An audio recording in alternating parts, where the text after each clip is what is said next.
कुछ लोगों ने मुझसे पूछा है कि धर्म परिवर्तन से हमें क्या फायदा होगा।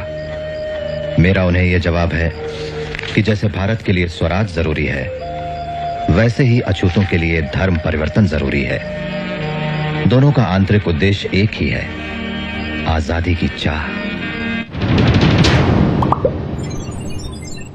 मैं आपको अमेरिका से आए डॉक्टर हेनरी क्रेन से मिलवाना चाहती हूँ। Hello doctor crane. हेलो। ये आपके धर्म परिवर्तन आंदोलन का जायजा लेने आए हैं।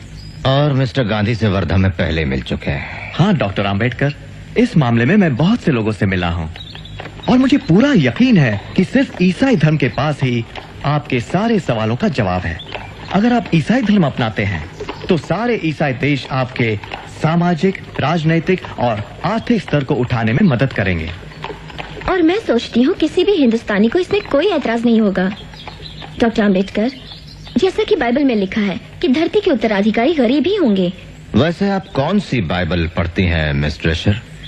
The holy Bible of course. बिल्कुल सही, पर कौन सा एडिशन? आधुनिक संस्करण, किंग जेम्स संस्करण, या उसके भी पहले एलिजाबेथ के जमाने की? मिस ड्रेशर, क्या आपने कभी कमेंट्रीज ऑन द बाइबल पढ़ी है? कुक की लिखी, उसमें बाइबल का अच्छा विश्लेषण है। हाँ, वो भी पढ़िएगा। लाइफ ऑफ जीसस रना के लिखी हुई, और खलील जिब्रान की Jesus the son of man. इन सब किताबों में आपको क्रिश्चियन धर्म के अलग अलग पहलू नजर आएंगे। डॉक्टर आम्बेडकर, हम आपको पूना के मेथोडिस्ट चर्च के मिशन में और वार्षिक समारोह में शामिल होने का हार्दिक आमंत्रण देते हैं। कोशिश करूंगा। बाबा साहब, मुस्लिम भारत आपका और आपके अछूत साथियों का इस्तकबाल करता है और हम वादा करते हैं कि अछूतों को पूरी बराबरी मिलेगी। सियासी, मुआशरती, इक्तिसादी और मजहबी हक भी मिलेंगे।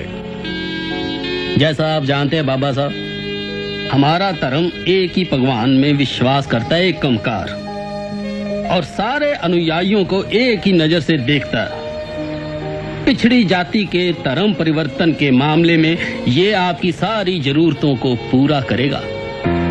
महाबोधि सोसाइटी से ये टेलीग्राम आया है। डॉक्टर आम्बेडकर, आप और आपके साथियों का बुद्ध धर्म स्वीकारने के लिए हार्दिक स्वागत, जो कि आशिया के बड़े भाग में फैला है। धर्म परिवर्तन करने वालों को हम समान अधिकार देंगे।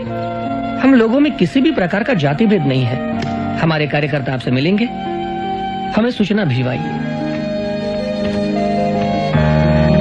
लगता है कांग्रेस और सरदार आपको इस चुनाव में बर्बाद करने पर तुले हैं। आपने सरदार पटेल का वक्तव्य नहीं पढ़ा? हाँ, हम धर्म बदलेंगे तो सांप्रदायिक समझौते में कोई आरक्षण नहीं मिलेगा। देखिए डॉक्टर, मैं यहाँ आपके एक मित्र के नाते नहीं आया। मैं आपके सामने हूँ एक अधिकृत प्रतिनिधि हिंदू महासभा का। हम जानते हैं आपका दृष्टिकोण और आपकी देशभक्ति। हम जानते हैं आप कभी भी मुस्लिम या क्रिश्चियन धर्म नहीं अपनाएंगे। नहीं, पर आप ये किस आधार पर कह रहे हैं? मेरी देशभक्ति को आपके प्रमाण पत्र की जरूरत नहीं, और मैं इस देश के इतिहास और संस्कृति को आपसे बेहतर जानता हूं।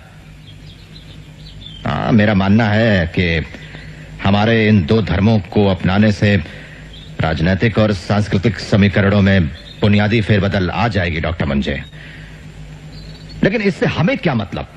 हमें क्या फर्क पड़ता है इससे? डॉक्टर, हम अपना पूरा जोर लगा देंगे आपको आरक्षण दिलाने के लिए, भले ही आप सिख धर्म क्यों न अपना लें। हिंदू महासभा इसके लिए पूरी तरह वचनबद्ध होगी। तुम बहुत चालाक हो बूढ़े ब्राह्मण, घुस बैठिए। प्रिय भावराव, क्या तुमने मेरे धर्म परिवर्तन के फैसले पर डॉक्टर मुंजे की परेशानी गौर की? कुछ लोगों ने मुझसे पूछा है कि धर्म परिवर्तन से हमें क्या फायदा होगा। मेरा उन्हें यह जवाब है कि जैसे भारत के लिए स्वराज जरूरी है, वैसे ही अछूतों के लिए धर्म परिवर्तन जरूरी है। दोनों का आंतरिक उद्देश्य एक ही है, आजादी की चाह।